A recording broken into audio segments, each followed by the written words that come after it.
آپ کو بس اس بات پہ غور کرنا ہے کہ جواب آنے میں کتنے سیکنڈ لگتے ہیں۔ وقفہ آ گیا۔ ٹھیک ہے، کیا تیار ہو؟ جی۔ پھر وقفہ آ گیا۔ میں تمہارا نام دوبارہ لینے والا ہوں۔ جیسے ہی میں نے سنا ایکسل، میں نے جواب دیا ایکسل۔ پھر میں نے انتظار کیا 40 سیکنڈ۔ میرے انکل نے کہا، ہمارے درمیان آواز پہنچنے میں ایکسل 20 سیکنڈ لگ رہے ہیں، یعنی کہ 1020 فٹ فی سیکنڈ، جو کہ 20,400 فٹ یا صرف 4 میل سے کم بنتا ہے۔ 4 میل! میں خود سے بڑبڑایا۔ پھر چچا کو پکارا، میں اوپر جاؤں یا نیچے؟ پھر وقفہ آ گیا، نیچے۔ اور میں آپ کو بتاؤں گا کہ کیوں۔ ہم ایک بہت بڑی غار میں ہیں جس میں بہت سے راستے جاتے ہیں۔ آپ جس میں ہیں وہ یقینی طور پر یہاں ہی آئے گی، کیونکہ لگتا ہے کہ تمام دراڑیں اور خلا اسی جگہ سے شروع ہوتے ہیں۔ تو اٹھو اور چلنا شروع کرو۔ اگر آپ کو ایسا نہیں کر پاتے تو خود کو گھسیٹیں۔ کھڑی ڈھلوانوں سے نیچے کی طرف آگے بڑھو اور ہمارے بازو آپ کے استقبال کے لیے تیار ہوں گے۔ آ جاؤ میرے لڑکے، آ جاؤ۔ ان کی باتوں نے مجھے حوصلہ دیا۔ میں آ رہا ہوں انکل، میں نے پکارا۔ میں یہاں سے چلا گیا تو ہم بات نہیں کر پائیں گے، سو الوداع۔ میں نے انتظار کیا۔ الوداع ایکسل، الوداع۔ ان الفاظ نے ہماری گفتگو مکمل کری۔ حیرت انگیز طور پہ ہم تقریباً 4 میل کے فاصلے پر زمین کے ذریعے ایک دوسرے سے بات کر رہے تھے۔ میں نے محسوس کیا کہ جیسا کہ میں اپنے چچا کو سن سکتا تھا، ہمارے درمیان کچھ نہیں ہو سکتا۔ اگر میں آواز کی پیروی کرتا تو میں ان تک پہنچ جاتا۔ میں خود کو گھسیٹتا ہوا اٹھا۔ ڈھلوان کافی کھڑی تھی، میں نے خود کو پھسلنے دیا۔ میں تیز اور تیز چلا۔ میں نے خود کو روکنے کی طاقت ہی نہیں تھی۔ تب میرے پیروں تلے سے زمین نکل گئی اور میں نے خود کو نیچے گرتا ہوا محسوس کیا۔ میرا سر پتھروں سے ٹکرا رہا تھا اور میں بے ہوش ہو گیا۔ نیکسٹ ٹاپک ہے سیفڈ، یعنی بچ گیا۔ جب مجھے دوبارہ ہوش آیا تو میں آدھے اندھیرے میں کمبل پر لیٹا ہوا تھا۔ یہ میری پہلی آ پر میرے چچا نے میرا ہاتھ تھاما۔ میری آنکھ کھلی تو وہ خوشی سے رونے لگے، میرے پیارے لڑکے، اور انہوں نے مجھے اپنی باہوں میں لے لیا۔ تم بچ گئے۔ پروفیسر کی طرف سے ایسی نرمی بہت کم دستیاب ہوتی تھی، اس لیے میں ان کے جذبات سے بہت متاثر ہوا۔ میں نے بتایا کہ میں 3 دن سے اکیلا تھا، میں بہت کمزور تھا، اس لیے یہ سوچتے ہوئے میں دوبارہ سے سو گیا۔ اگلی صبح جب میں بیدار ہوا تو میں نے ادھر ادھر دیکھا۔ میرا بستر ہمارے تمام کپڑوں سے بنا ہوا تھا۔ یہ خوشگوار غار میں تھا جس میں اسٹیلکٹائٹس اور باریک ریت کا نرم قالین بچھا ہوا تھا۔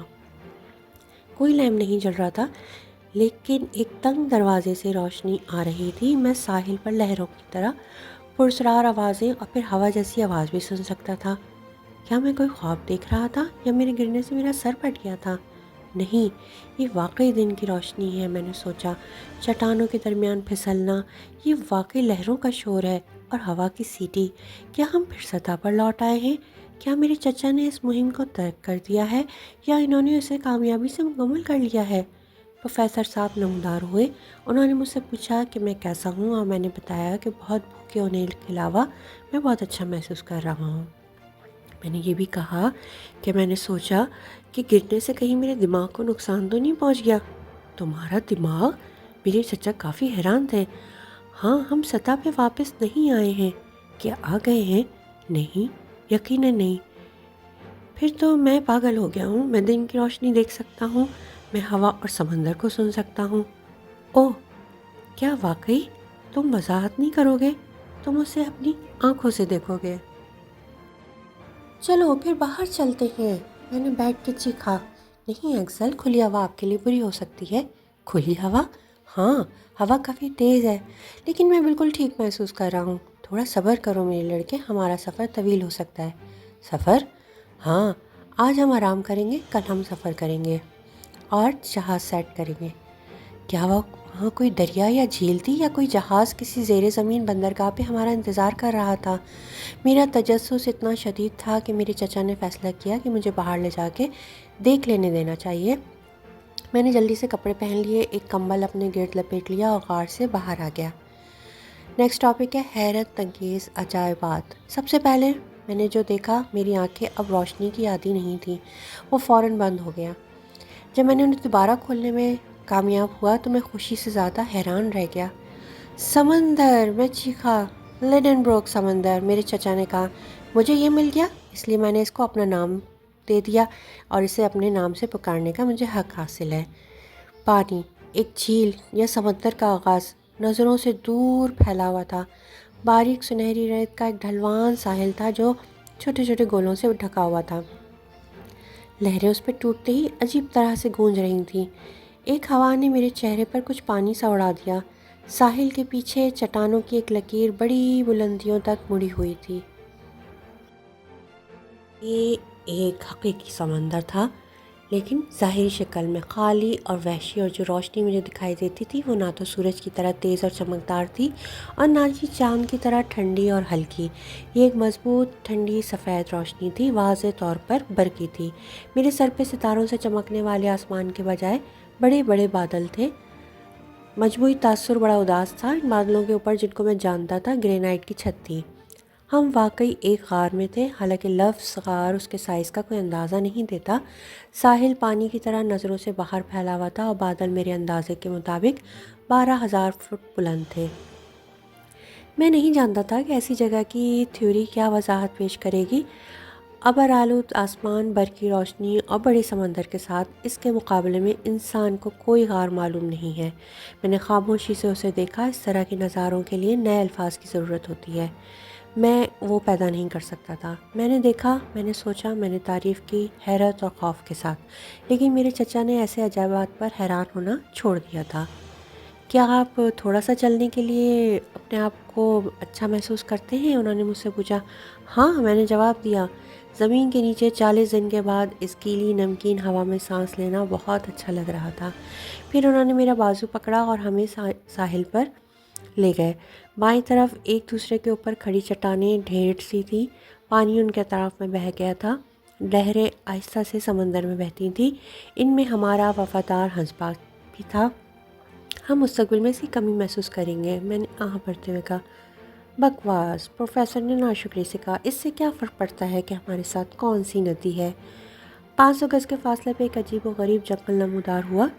اس کے درخت کھلی چھتریوں کی طرح دکھائی دیتے تھے اور ہوا ان کو بالکل بھی نہیں ہلاتی تھی، گویا وہ پتھر کے بنے ہوں۔ میں تیزی سے چل پڑا، یہ جاننے کے لیے بے چین تھا کہ یہ کون سے درخت ہیں۔ جب ان کے سائے میں ہم پہنچے تو میری حیرت جوش میں بدل گئی۔ یہ صرف کھمبیوں کا ایک جنگل ہے، میرے چچا نے کہا۔ وہ ٹھیک کہہ رہے تھے، لیکن کیا مشروم! یہ 30 یا 40 فٹ اونچی سفید کھمبیاں تھیں جن کے سر اتنے چوڑے تھے، ان میں ہزاروں کی تعداد میں ہجوم اتنا مضبوط تھا کہ درمیان میں سے کوئی روشنی ہی نہیں جا سکتی تھی۔ ہم تھوڑا اور آگے بڑھے۔ شاندار، شاندار! میرے چچا نے پکارا۔ دیکھو ایکسل، ان ہڈیوں کو بھی دیکھو جن پہ تم چل رہے ہو۔ ہڈیاں؟ ہاں، یہ بہت بڑے بڑے جانوروں کی ہڈیاں ہیں۔ میں نے ان میں سے ایک کو اٹھایا۔ یہ ایک کا نچلا جبڑا ہے، میں نے کہا، اور اس کے اوپر دوسرے کی ٹانگ کی ہڈی ہے۔ ان دیو ہیکل پودوں کے سائے میں اس زیر زمین سمندر کے ساحلوں پر جانور رہتے ہیں؟ میں کچھ مکمل بھی دیکھ رہا تھا۔ ہڈیوں کے پنجر۔ مجھے خیال آیا کہ کچھ ہو سکتا ہے ابھی بھی زندہ ہو، ٹھنڈے جنگلوں میں یا کھڑی چٹانوں کے پیچھے گھوم رہے ہوں۔ میں نے اپنے ارد گرد خوف سے غور سے دیکھا، لیکن مجھے کچھ نظر نہیں آیا۔ اس زیر زمین دنیا میں ہم واحد جاندار تھے۔ 1 گھنٹے بعد ہم ساحل سمندر کے ساتھ غار میں واپس آئے، جہاں میں گہری نیند سو گیا۔ دی رافٹ یعنی بیڑا۔ میں اگلے دن مکمل طور پر ٹھیک محسوس کر کے جاگ گیا۔ میں نے چند منٹوں کے لیے سمندر میں تیراکی کا یہ سوچا کہ اس سے میرا فائدہ ہوگا، اور ناشتہ کر کے واپس آیا۔ ہینس باورچی بنا ہوا تھا، چونکہ اب اس کے پاس آگ اور پانی دونوں تھے۔ وہ معمول سے زیادہ اچھا کھانا بنا سکتا تھا۔ اس نے کافی بھی پیش کی۔ اس کا اتنا شاندار ذائقہ پہلے کبھی محسوس نہیں کیا تھا۔ اب میرے چچا نے کہا، جوار بڑھ رہا ہے اور ہمیں اس کا مطالعہ کرنا چاہیے۔ جوار؟ ہاں بالکل۔ آپ کا مطلب ہے کہ یہاں پر چاند اور سورج کا اثر ہوتا ہوگا؟ کیوں نہیں؟ اس وقت ہم ریتیلے ساحل پر چل رہے تھے اور لہریں آہستہ آہستہ ہمارے قریب آ رہی تھیں۔ آپ ٹھیک کہتے ہیں، میں نے پکارا۔ میں اپنی آنکھوں پہ یقین نہیں کر سکتا۔ مجھے کبھی بھی نہیں یہ سوچنا چاہیے کہ زمین کے اندر ایک حقیقی سمندر ہوگا جس میں جوار ہوگا، ہوائیں ہوں گی اور طوفان ہوں گے۔ کیوں نہیں؟ چچا نے پھر کہا۔ کیا اس کے خلاف کوئی سائنسی وجہ معلوم ہے؟ میں نہیں جانتا کہ ہمارے اس نظریے کو لوگ مانیں گے کہ زمین کا مرکز بہت گرم ہے۔ پھر ہیفری ڈیفی ٹھیک ہے؟ واضح طور پہ، لہٰذا اس طرح کے اور بھی سمندر ہو سکتے ہیں اور ان میں مچھلیاں ہو سکتی ہیں۔ آئے کچھ لائنیں اور باکس بنائیں۔ ہم ایسا کریں گے ایکسل۔ ہمیں ان نئے خطوں کے بارے میں ہر ممکن دریافت ہونی چاہیے۔ لیکن ہم کہاں ہیں انکل؟ میں نے ابھی تک آپ سے یہ نہیں پوچھا۔ افقی طور پہ ہم آئس لینڈ سے 875 میل دور ہیں، جہاں تک کمپاس اب ہماری سمت جنوب مشرق کی طرف دکھاتا ہے۔ ہاں، اور ہم کتنے نیچے ہیں؟ 88 میل۔ ہم 88 میل نیچے ہیں۔ تو میں نے کہا اسکاٹ لینڈ کے برف سے ڈھکے پہاڑ ہمارے اوپر ہیں۔ ہاں، پروفیسر ہنسے۔ یہ سہارا دینے کے لیے بہت زیادہ وزن ہے، لیکن چھت ٹھوس ہے۔ یہ بہترین مواد سے بنایا گیا ہے۔ اوہ، میں چھت کے گرنے سے نہیں ڈرتا۔ میں نے کہا لیکن آپ چچا نان، آپ کا کیا منصوبہ ہے؟ ہم واقعی نیچے کی طرف اپنا سفر جاری رکھیں گے، کیونکہ اب تک سب کچھ اتنا کامیاب رہا ہے۔ لیکن ہم اتنے پانی سے نیچے کیسے جا سکتے ہیں؟ میں پہلے سر میں ڈوبنے نہیں جا رہا۔ مجھے یقین ہے کہ ہمیں مخالف کنارے پر نئے راستے ملیں گے۔ اور آپ کے خیال میں یہ کہاں تک ہے؟ 70 اور 100 میل کے درمیان۔ یہ اندازہ غلط بھی ثابت ہو سکتا ہے، اس لیے ہمیں وقت ضائع نہیں کرنا چاہیے۔ ہمیں کل سفر کرنا ہے۔ ٹھیک ہے، لیکن کشتی کہاں ہے؟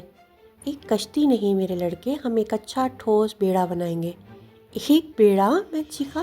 لیکن بیڑا اتنا ہی مشکل بنانا ہے جتنا کہ کشتی بنانا۔ آپ دیکھتے نہیں اکثر، لیکن آپ سنتے تو ہیں۔ آپ سن سکتے ہیں، سنیں۔ ہاں، کچھ ہتھوڑے سنو۔ ہینس پہلے ہی ہمارا بیڑا بنا رہا ہے۔ آؤ اور دیکھو۔ چوتھائی گھنٹے تک چلنے کے بعد ہم نے ہینس کو ایک پہاڑ کے پیچھے ایک چھوٹی قدرتی بندرگاہ پہ کام کرتے ہوئے پایا۔ میری حیرت کی بات یہ تھی کہ وہ ایک آدھا تیار بیڑا ریت پر پڑا تھا۔ یہ ایک عجیب قسم کی لکڑی کے شہتیروں سے بنایا گیا تھا، اور چاروں طرف اس جیسی اور بھی بہت سی لکڑیاں پڑی تھیں۔ یہ کون سی لکڑی ہے چچا؟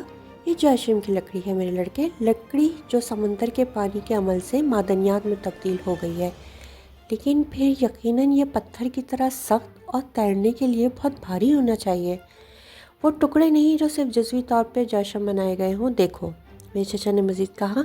ایسا ہی ایک ٹکڑا پانی میں پھینک دیا جو نظروں سے اوجھل ہو گیا، پھر یہ دوبارہ سطح پر اٹھا اور لہروں پہ تیرنے لگا۔ حیرت انگیز! میں چیخا۔ اگلی شام بیڑا تیار ہو گیا۔ یہ 10 فٹ لمبا اور 5 فٹ چوڑا تھا۔ اس کی لکڑی کے شہتیروں کو مضبوط رسیوں سے باندھا گیا تھا تاکہ ایک ٹھوس ڈیک بن سکے۔ اس کا مستول 2 لمبے کھمبے ایک ساتھ بندھے ہوئے تھے۔ اس کا پال ہمارے کمبلوں میں سے ایک تھا۔ ہم نے اسے پانی میں دھکیل دیا اور یہ بحیرہ لڈن روک پر امن سے تیرتا چلا گیا۔ اور اس کے ساتھ ہمارا 7واں چیپٹر کمپلیٹ ہوتا ہے۔